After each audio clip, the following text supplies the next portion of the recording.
Tem sido do hábito deste púlpito seguir exposições sequenciadas de textos bíblicos, de livros inteiros da Bíblia.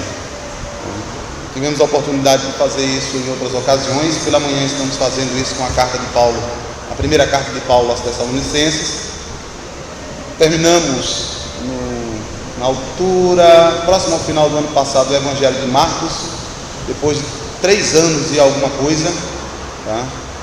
E hoje nós daremos sequência, nós começaremos a exposição de um outro livro da Bíblia. Seguindo a ordem puritana de pregar um livro do Antigo e um do Novo, desta feita eu pregarei um do Antigo Testamento, que é o livro de Eclesiastes. O livro de Eclesiastes. Eu sou fascinado por esse livro. A igreja, os irmãos que leem este livro também ficam impressionados com ele. E certamente muitas perguntas surgem acerca deste livro. É um livro que causa um certo desconforto até mesmo aos cristãos, tá? Ele parece destoar de todos os outros livros da Bíblia, tá? Então, hoje nós vamos dar início a essa nova série de exposições no livro que é considerado o livro mais mal-humorado da Bíblia. E de fato o Eclesiastes é tido, vou pedir para apagar lá não. De fato o Eclesiastes é considerado um livro estranho. Eu chamaria e o chamo de o livro mais sincero e realista do mundo. Por causa da agudeza, por causa da sinceridade, por causa da franqueza em tratar de temas tão delicados para os homens, Eclesiastes é conhecida como uma peça de sabedoria bíblica. Assim, abram suas Bíblias em Eclesiastes. Hoje eu não vou expor um versículo em especial, mas vou tratar sobre o livro como um todo. Eu só irei ler o versículo 1 e 2 do capítulo 1.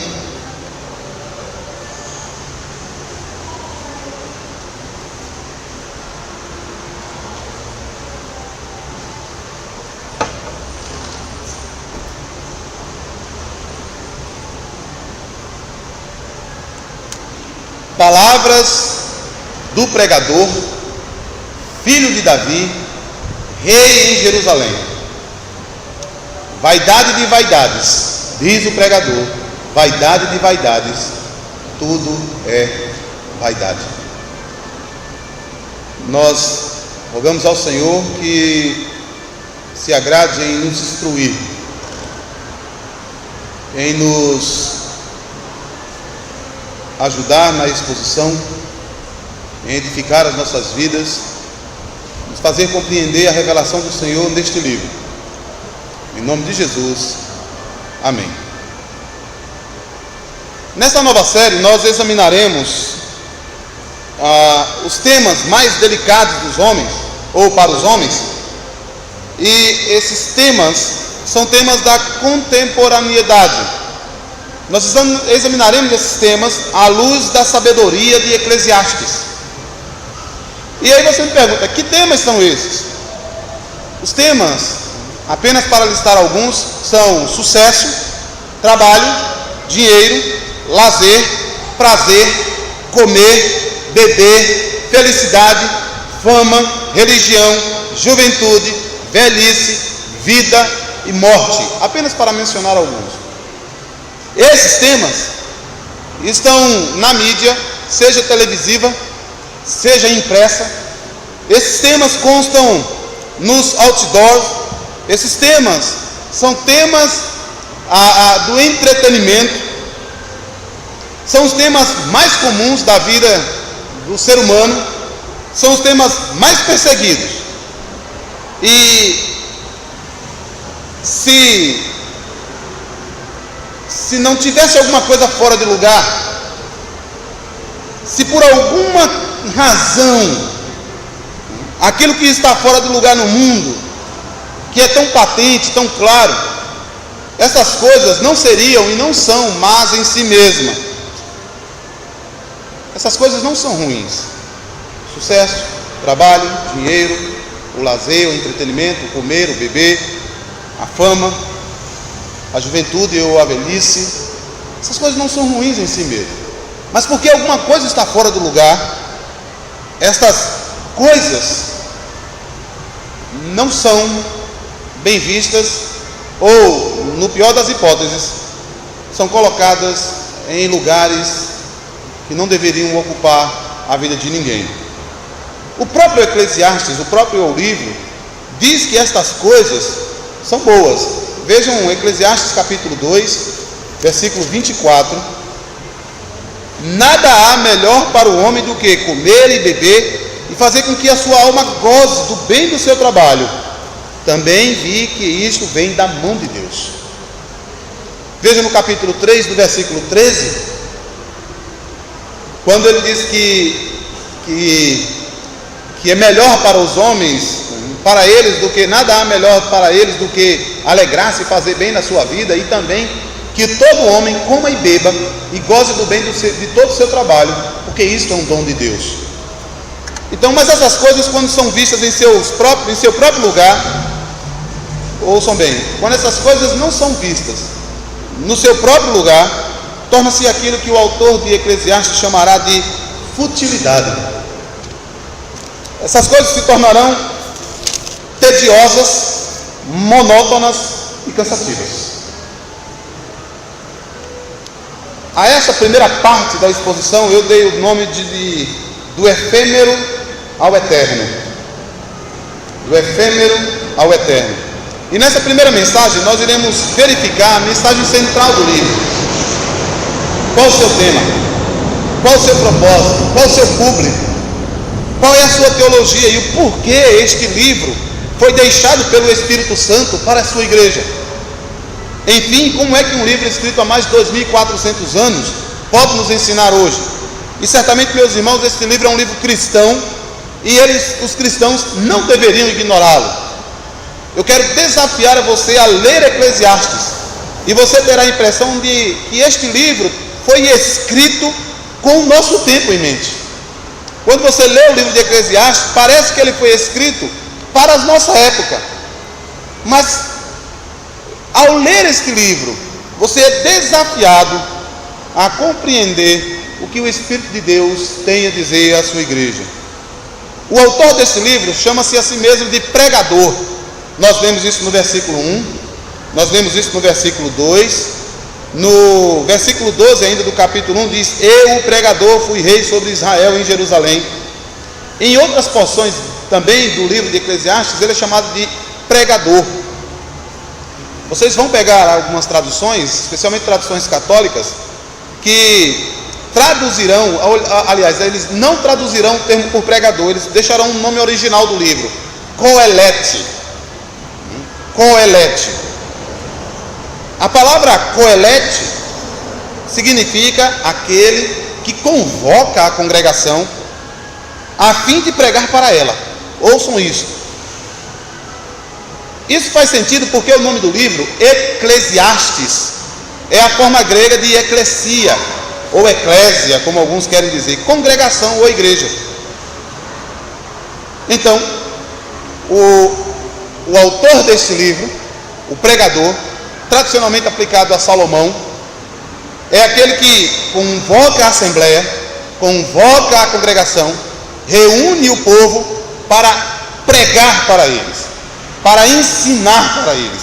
E aí surge a pergunta: o que é que o pregador ensina à congregação? O que é que com este livro, dele ter colecionado provérbios, sabedorias, dele ter colecionado cânticos, e para ensinar a congregação? Antes de responder a essa pergunta, o que é que ele ensina à congregação, você precisa saber primeiramente que tipo de livro é Eclesiastes. A Bíblia não é um livro que caiu pronta, do jeito que está aqui, toda encadernadazinha do céu. Ela não caiu assim. A Bíblia é um livro que contém muitos gêneros literários. Tal como no dia a dia, a gente encontra crônicas, a gente encontra romance, a gente encontra poesia, a gente encontra narrativas, prosas. Também na Escritura a gente encontra alguns gêneros literários. Eclesiastes faz parte de um conjunto de livros conhecido como literatura sapiencial, ou os livros de sabedoria. Juntamente com Jó, Salmos, Provérbios e Cantares, Eclesiastes compõe a literatura sapiencial do Antigo Testamento. Sabedoria, no Antigo Testamento, quer dizer do conhecimento prático das leis da vida e do mundo baseado na experiência. Esse é um primeiro ponto. O autor é alguém que ensinará a congregação, tendo por conhecimento prático as leis da vida e do mundo e a sua experiência. De fato, a literatura sapiencial é designada para ensinar ao leitor. Ela também é autobiográfica. Ela relata a experiência pessoal do escritor. A sabedoria é o resultado da experiência prática e da cuidadosa observação do mundo humano e natural. Deixe-me dizer, antes de prosseguir, que Eclesiastes, ou pregador, é aquele que conhece o mundo, que sabe o que é o mundo, que atenta para as coisas deste mundo, reflete sobre elas e está pronto para ensinar. Nós poderíamos dizer o seguinte: Eclesiastes é um escritor mais velho, que já viveu mais, que sofreu bastante, que já avaliou o mundo, que sabe o que é a vida e está ensinando para outros. Sabe aquele ditado, você não precisa quebrar a cara porque alguém já quebrou por você? Eclesiastes é mais ou menos, o pregador mais ou menos está fazendo isso. Eu examinei a vida, eu sei o que é a vida e estou pronto para dizer para você o que ela é. Mas não quer dizer que no livro de Eclesiastes nós encontramos apenas a opinião do seu autor. Não. Eclesiastes é parte do cânon cristão, do cânon bíblico, e portanto ele é considerado inspirado e autoritativo para o homem. Visto ser este livro a revelação de Deus, Eclesiastes está fundamentado na história da redenção. E aqui entra o nosso ponto principal. Não bastaria apenas a sabedoria do velho pregador, de ter aprendido o dia a dia da vida, de ter examinado a vida e ter ensinado a outros. Este pregador agora é inspirado por Deus para que ele olhe a história da redenção e possa ensinar aos homens o que é o mundo, quem é Deus e o que é o homem, para ensinar como os homens têm vivido em relação à revelação de Deus. Assim, se nós fizéssemos um comparativo, que eu vou fazer rapidamente aqui, depois se você quiser eu posso disponibilizar essas notas, né? Alguns já têm gravadas aqui, mas você pode também pegar as notas, as anotações. Eclesiastes está fundamentalmente relacionado no primeiro livro da Bíblia. Olhar o livro de Eclesiastes e olhar o livro de Gênesis é encontrar um paralelo entre esta revelação que foi dada no Gênesis e a história da redenção que começa no Gênesis. Eclesiastes e Gênesis têm muito em comum. Eclesiastes faz o caminho de volta para Gênesis, o começo da história redentiva lá em Gênesis. Por exemplo, Gênesis 1 ensina que Deus é o soberano Criador. Eclesiastes faz o mesmo. No capítulo 3, versículo 14, ele diz exatamente isso. Deus criou todas as coisas. Gênesis ensina que Deus no começo separou e sustenta os tempos, dia e noite. Eclesiastes também ensina isso, que há um tempo determinado para tudo debaixo do sol. Gênesis ensina que Deus criou o mundo e o homem bons. Gênesis 1:31, e viu Deus tudo quanto havia feito, e eis que era muito bom. Eclesiastes também diz isso, que Deus criou o homem bom, que criou o mundo bom. Especialmente o capítulo 7, versículo 29 de Eclesiastes diz exatamente isso. Gênesis e Eclesiastes ensinam que os humanos foram criados para servirem, temerem e relacionarem-se com Deus. Ambos os livros, Gênesis e Eclesiastes, ensinam que os humanos quebraram este relacionamento ao rebelarem-se contra Deus, motivo pelo qual Deus amaldiçoou a terra, expulsou-os do jardim, condenou-os ao trabalho duro e por fim à morte. Eclesiastes diz exatamente isso, que este mundo, que o homem e o mundo, né, especialmente o homem, quebrou o relacionamento com Deus, rebelou-se contra Deus, que a terra agora está sob maldição, que os homens não estão mais vivendo no jardim, que os homens são condenados ao trabalho duro, constante, diário, que por fim o destino dos homens é a morte. Agora, algo curioso desse livro é o paralelo entre o primeiro homicídio causado por Caim, em cujo coração residia o pecado, que ele não o subjugou e conduziu seu irmão Abel à morte, com o livro de Eclesiastes. Eclesiastes, semelhantemente, mostra que o pecado habita no coração do homem. Capítulo 7, verso 20 diz isso. Agora você pergunta, e qual é a relação então, pastor? Qual é a relação, Gaspar, desse livro com o primeiro homicídio? A relação, meus irmãos, é que o nome Abel, que não é o nosso presbítero, o nome Abel é o tema principal do livro de Eclesiastes. Abel, mas não Abel, presbítero, para falar o termo certo, né? Havel em hebraico, ou Hevel em hebraico, é o tema principal deste livro. E aí você pergunta, como o senhor pode relacionar Abel, o que foi morto, com um livro? Meus irmãos, por causa do mundo, por causa do pecado e um mundo caído, esse pecado fez com que a vida de Abel, o primeiro assassinado, fosse uma vida passageira, fugaz, temporária, transitória. Assim é este mundo. Este mundo também é Hevel, traduzido em nossas Bíblias por vaidade. Tudo neste mundo, por causa do pecado, torna-se fugaz, tudo passa rápido. Assim como a vida do primeiro homem, de Abel, passou rápida, assim como Caim matou Abel e a vida de Abel passou rápida, assim também é este mundo. Tudo passa rápido. Eis o valor de Eclesiastes. Ele nos fala de pessoas fracas, mortais, pecadoras, passageiras. Ele nos fala de pessoas que vivem neste mundo concentrado naquilo que Deus tem dado como dom, mas porque estão no mundo caído, as coisas são fugazes, as coisas são temporárias, as coisas são transitórias. O trabalho, o sucesso, a fama, o dinheiro, as coisas deste mundo, tudo quanto nós adquirimos, tudo quanto nós nos esforçamos neste mundo, porque o mundo está sob maldição, porque a nossa vida está debaixo de maldição, porque nós somos pecadores, as coisas são transitórias. E o que é então vaidade? Bom, primeiramente eu quero dizer que vaidade nada tem a ver com a beleza, não é isso que o livro quer dizer, tá? E essa é a pergunta que surge. O que é vaidade? Essa palavra aparece desde o versículo 2 do capítulo 1. O pregador diz, vaidade de vaidades. Aqui é um recurso gramatical para dar ênfase. Cântico dos Cânticos, lembram lá? O livro Cântico dos Cânticos, Rei dos Reis, Senhor dos Senhores, vaidade de vaidades. O que é o Rei dos Reis? É o Rei absoluto, é o Reisíssimo. O que é o Senhor dos Senhores? É o Senhoríssimo, sobre todos. O que é o Cântico dos Cânticos? O melhor dos cânticos. E o que é vaidade de vaidade? O conteúdo que estiver por trás dessa palavra denotará o que é este mundo.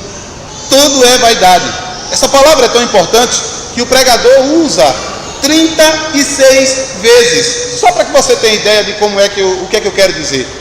A palavra vaidade aparece 71 vezes no Antigo Testamento, 36 vezes só no livro de Eclesiastes. Veja que coisa. É o tema, a coluna.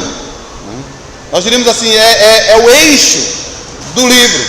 Essa palavra cobre uma variedade de significados, porém uma se destaca. A palavra Hevel, vaidade, significa vapor ou sopro. Daí o sentido de ser breve, de ser efêmero, algo que é transitório e passageiro. Deixe-me fazer uma pergunta, eu fiz esses dias, mas agora eu vou aperfeiçoá-la. Você já ouviu falar em ouro de tolo? Já ouviu falar? Eu vou recitar um poema, não é bem um poema, né? Mas vocês vão, os que curtem música devem lembrar. Mas antes de falar desse poema, eu quero dizer assim: ouro de tolo é aquilo que você se esforça bastante para conquistar e no final das contas não tem valor nenhum. Veja esse ouro de tolo sendo cantado. Eu não vou cantar, claro. Eu devia estar contente porque eu tenho um emprego, sou um dito cidadão respeitável e ganho 4.000 cruzeiros por mês. Eu deveria agradecer ao Senhor por ter tido sucesso na vida como artista. Eu deveria estar feliz porque consegui comprar um Corcel 73. Nós diríamos hoje comprar o quê? O quê? O melhor carro da época. Eu devia estar alegre e satisfeito por morar em Ipanema, depois de ter passado fome por 2 anos aqui na cidade maravilhosa. Eu devia estar sorrindo e orgulhoso por ter finalmente vencido na vida, mas eu acho isso uma grande piada e um tanto quanto perigosa. Eu devia estar contente por ter conseguido tudo o que eu quis, mas eu confesso que eu estou decepcionado e me pergunto: e daí? Isso é cantado por um incrédulo que sente o peso do mundo.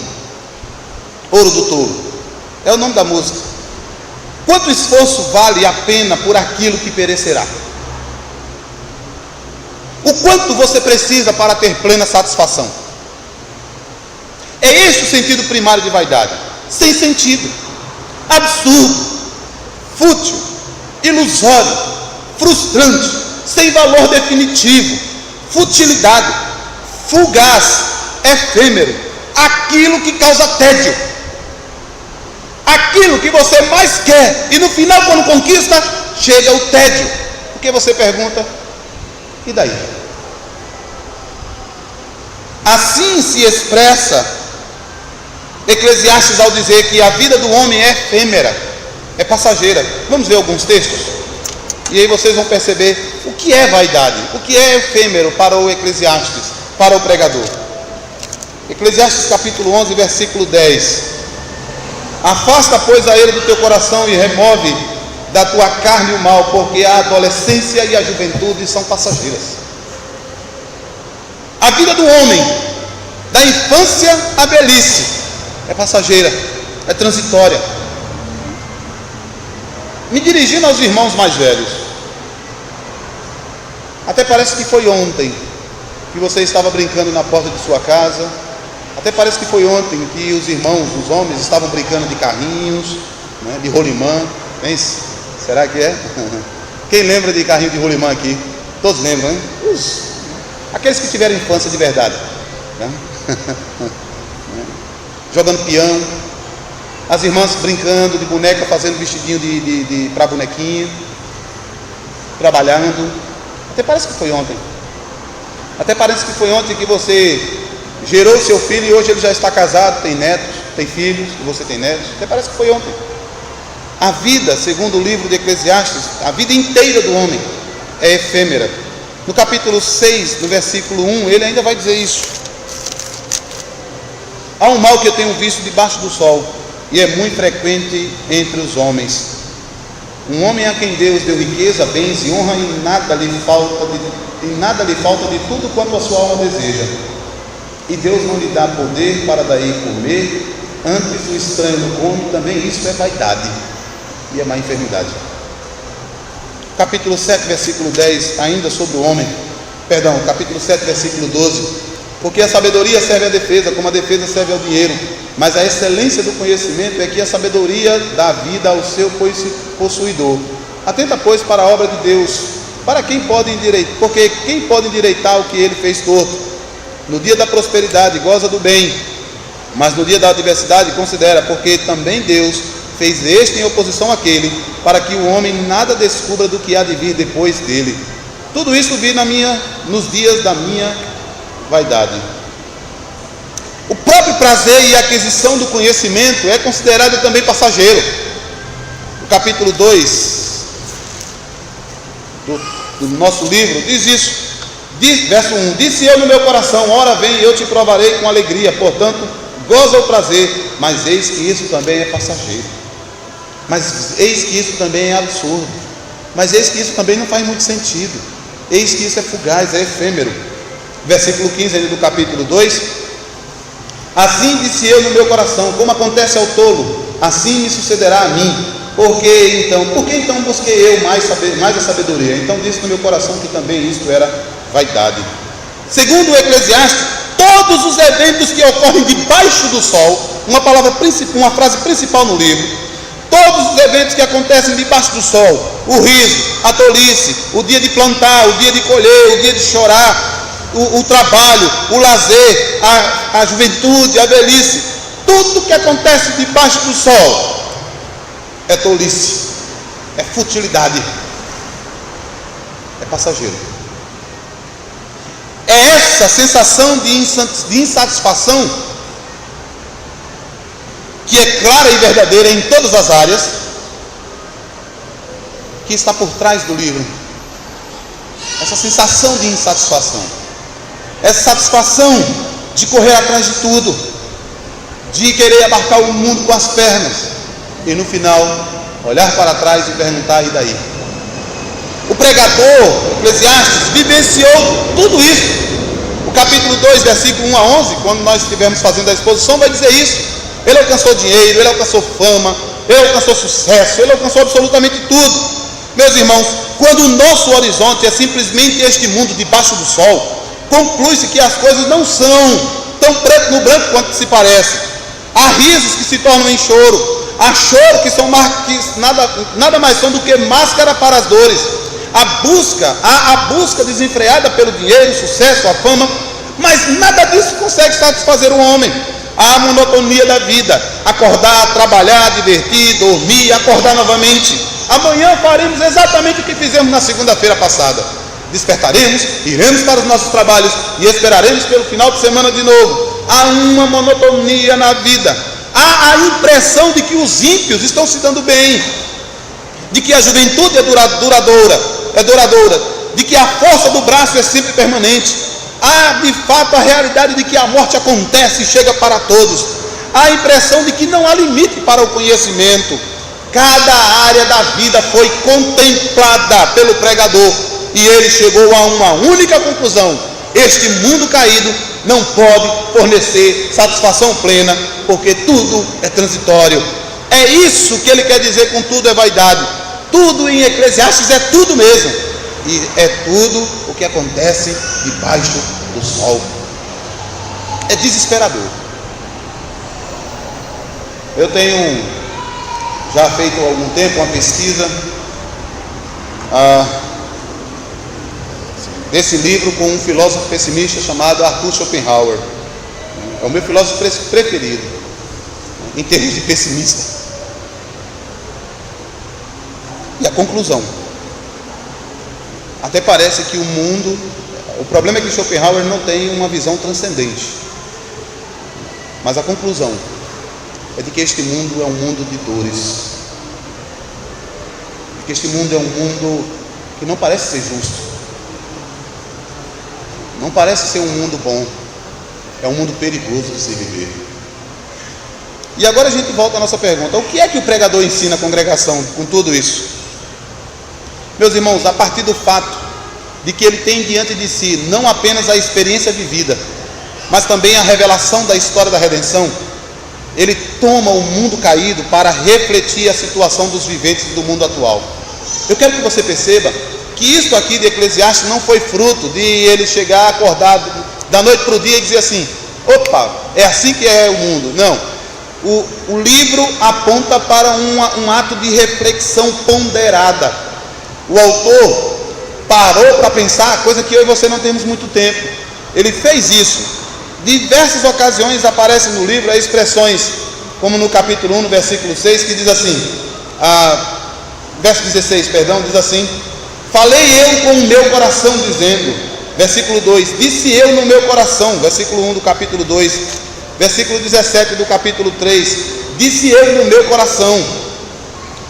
Em todas as ocasiões, o pregador considerou refletir sobre cada ponto da vida. Seria tolice você não dar ouvido ao pregador. Seria tolice você não dar ouvido àquilo que o pregador registrou neste livro. Ele certamente é mais sábio do que eu e você. Certamente, e é claro, irmãos, a tomar por pressuposto a doutrina da inspiração, ele está falando a palavra de Deus. Ele está ministrando a palavra de Deus para a congregação. É Deus mostrando o que é o mundo. Não é apenas a opinião do pregador, é o que Deus diz sobre o próprio mundo, é o que o Criador diz da criatura, é o que o Criador diz da sua criação. A palavra do pregador, ou a palavra do Criador para a sua criação, é de que existe de fato uma diferença entre o Criador e a criação, que há um abismo entre a vida sem o Criador e a vida com o Criador, e que isso é assim, vê-se no fato de que o pregador, o livro, nos dá uma aula de teologia bíblica sobre a natureza de Deus. Então esse é um segundo ponto que eu quero que você perceba. Deus está dizendo o que é o mundo por meio do pregador. Ele está dizendo o que é o seu trabalho, ele está dizendo o que é a sua juventude, ele está dizendo o que é a sua velhice, ele está dizendo o que é a sua busca. Neste mundo caído, tudo isto é vaidade. Neste mundo caído, por mais acúmulo que nós venhamos a ter, é vaidade. Agora, o próprio Deus vai dar uma descrição de quem Ele é por meio desse pregador. Deus é apresentado neste livro como um Deus bom, que dá sustento a todos, e o comer e o beber, que produzem alegria. Capítulo 2, versículo 24, que nós já lemos, e o verso 25, é Deus quem dá o comer e o beber. Observe, meus irmãos, que coisa impressionante. Versículo 24 diz: não há nada melhor para o homem do que comer e beber e fazer com que a sua alma goze do bem do seu trabalho. Eu também vi que isto vem da mão de Deus. Você consegue compreender a nossa mentalidade secularizada? É de que o comer e beber são frutos dos nossos esforços, de que o comer e o beber, de que o sustento que nós temos vem de nosso próprio braço. Um mundo sem Deus não consegue perceber, um incrédulo não consegue perceber que tudo que ele tem, quando ele está comendo aquele pedaço de carne, ou ele bebendo aquela bebida que ele prefere, aquela bebida mais saborosa para ele, nada mais é do que fruto da mão de Deus. No mundo caído, a bondade de Deus ainda é demonstrada. É Deus que, tão bondoso que é, concede sabedoria verdadeira, conhecimento e alegria. Diz aqui no texto bíblico, no capítulo 1, versículo 9, que Deus dá a todos a vida. Capítulo 5, versículo 17. E inclusive Deus coloca diante do homem, ou para ser mais exato, no coração do homem, a própria eternidade. Diz o capítulo 3, versículo 11: tudo Deus fez formoso ao seu tempo, também pôs o mundo, ou a eternidade, no coração do homem, sem que este possa descobrir a obra de Deus, a obra que Deus fez desde o princípio até o fim. Deus colocou ainda assim a eternidade no coração do homem. Assim, meus irmãos, diante da absurdidade deste mundo aparentemente sem sentido, o Criador abre diante dos homens o fato de que há um propósito na criação. O propósito este que não se resume na própria criação, mas no próprio Criador. Onde estiver o seu tesouro, ensinou Jesus, aí estará o seu coração. Aqui, portanto, nós vemos como o Criador, como o pregador está fazendo um contraste entre este mundo caído e o Deus que está por trás dele. Entre este mundo que parece não ter sentido, que se você olhar somente debaixo do sol, ele não faz sentido. O pregador está nos convidando para que nós venhamos olhar acima do sol, olhar para além do sol. O Deus que criou este mundo, que sustenta, que dá vida, que dá o pão, que dá o lazer, que dá o prazer e que põe a eternidade no coração do homem. Aquele senso de insatisfação que os homens têm não pode ser preenchido pela criação. É isso que Eclesiastes quer dizer. A falta de satisfação não pode ser... Você não pode ser plenamente satisfeito na criação. Você não encontra plena satisfação na criação. Uma vez que Deus tenha colocado a eternidade no seu coração, você não encontra satisfação na criação. Não é por isso, ou não por menos, que o pregador vê a Deus neste livro como totalmente soberano sobre a sua criação. A criação e cada aspecto da criação é propriedade do Criador, tendo Ele absoluto direito de governar sobre todos. Deus é visto como soberano sobre o tempo. Capítulo 3 inteiro de Eclesiastes diz isso. Ele é visto tendo autoridade e governo sobre a própria eternidade, porque se ele dá a eternidade ao coração do homem, é porque ele governa também a eternidade. Ele é visto como soberano sobre todos os homens, os sábios, os justos, os tolos, os pecadores. E Deus é visto como juiz de todos. Capítulo 11, versículo 9, capítulo 12, versículo 13. Ele é soberano sobre todos os eventos, vida e morte. Ele é soberano sobre a prosperidade e o prazer. Ele é soberano sobre a adversidade, capítulo 7, versículo 14. Ele é o soberano Deus, é justo, pois recompensa a cada um segundo as suas obras. O soberano Deus é apresentado em Eclesiastes como um Deus sábio, imutável, onisciente, fonte de todo conhecimento, onipotente. Ele está além da criação e os homens não podem descobrir as suas obras. Compreenda aqui para que você tente amarrar a situação. Enquanto a criação é passageira, o Criador é eterno. Enquanto a criação é mutável, o Criador é imutável. Enquanto a criação parece tolice, o Criador é sábio. Enquanto as coisas não fazem sentido debaixo do sol, o Criador diz: eu sou o sentido, o significado deste mundo. Eu sou aquele que dá sentido a todas as coisas, porque eu não sou do mundo, eu estou além do mundo. O mundo é fruto da minha vontade. O contraste entre o Criador e a criatura. Onde encontrar plena satisfação? Como deixar de ser vaidoso? Onde encontrar então a razão para viver? O que é que me motiva a me levantar a cada dia, a cada segunda-feira pela manhã ou a cada manhã de cada dia? O que me faz ir para o meu trabalho? O que me faz ter o meu relacionamento? O que me faz ter amizade? O que me faz comer com prazer? O que me faz beber com prazer? O que me faz gozar a vida com a mulher da minha mocidade, como diz Eclesiastes? E ainda quando estivermos com 80 anos de casado, será a mesma alegria. O que me faz? O que me faz saber viver a minha juventude de modo digno, de modo honroso? E o que me faz viver a minha velhice com sabedoria? A criação não me pode me dar significado nem sentido. A criação é insuficiente. E agora eu quero, me aproximando desse final, a primeira exposição geral sobre o livro, fica claro que o Deus descrito em Eclesiastes não é Alá, não é Krishna, não é um espírito superior. Deixa-me dizer para você, você não encontrará satisfação em Alá, em Krishna, em nenhuma religião. O Deus descrito aqui é o Deus revelado no Senhor Jesus Cristo. Preste atenção, Cristo é a sabedoria de Deus. O livro de Eclesiastes incondicionalmente nos apontará para aquele que traz plena satisfação, por meio de quem todas as coisas são consideradas refúgios. Ouçam aqui. Ao ler o livro, eu quero que você leia. Você já começou a ler. Os que não começaram, leiam, comecem a ler. Ao ler o livro, trabalho, sucesso, fama, juventude, força, velhice, a aparência de injustiça nesse mundo. Ao olhar para o livro, nós vamos começar a perceber que essas coisas são consideradas refúgios. Cristo foi enviado como Redentor do homem. Ele é aquele que restaurará o mundo caído, tornando o paraíso de Deus. É Jesus Cristo quem trará e será o juiz estabelecido por Deus. No livro de Eclesiastes diz isso: Deus há de trazer a juízo todos os homens e todas as suas obras. É claro que aqui nós estamos sendo apontados para Cristo, que é Ele que será o juiz estabelecido por Deus.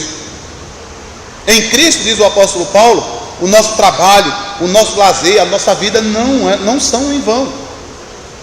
Isso significa que tão logo deixamos de medir o sucesso, o satisfatório, o bom e o valioso, do nosso ponto de vista.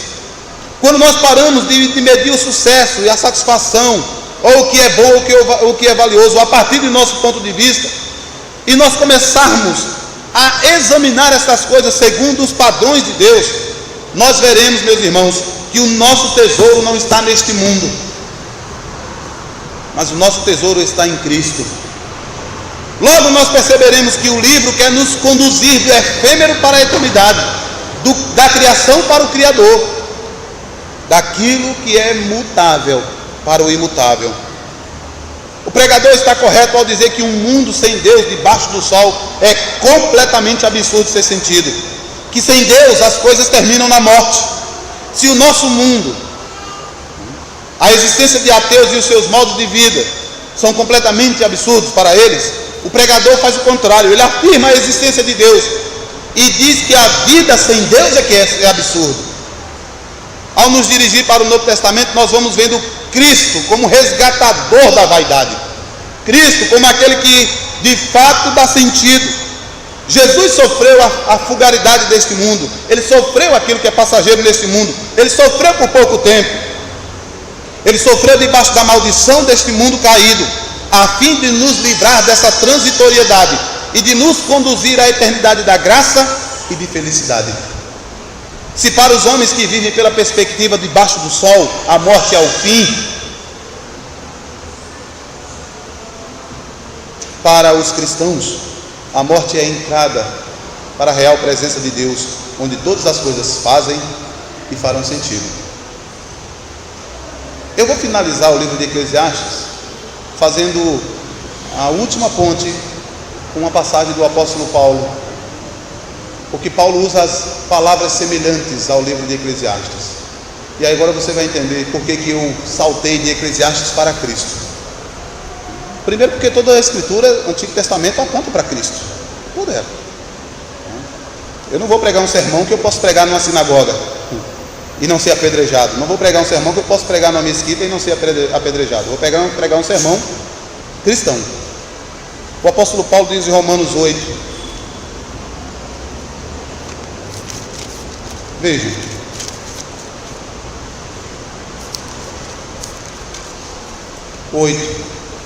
versículo 18 a 21. Porque para mim tenho por certo que as aflições deste tempo presente não são para comparar com a glória em que nos há de ser revelada. Porque a ardente expectação da criatura espera a manifestação dos filhos de Deus. Porque a criação ficou sujeita a quê? Ao quê? À vaidade. Não por sua vontade, mas por causa daquele que a sujeitou, na esperança de que também a mesma criatura será liberta da servidão da corrupção para a liberdade da glória dos filhos de Deus. Nós esperamos que durante a exposição de Eclesiastes, nós iremos dar prosseguimento, nós possamos ver a nossa vida não da perspectiva debaixo do sol, mas para aquele que criou o sol, para aquele que criou este mundo, para aquele que dá significado. Nós esperamos que a instrução do livro de Eclesiastes seja, portanto, edificação para a igreja. Rogamos a Deus isto.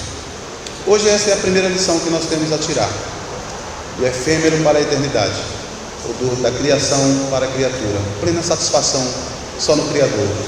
Todas as outras coisas não passam de futilidade e vaidade. Vamos colocar de pé e vamos orar?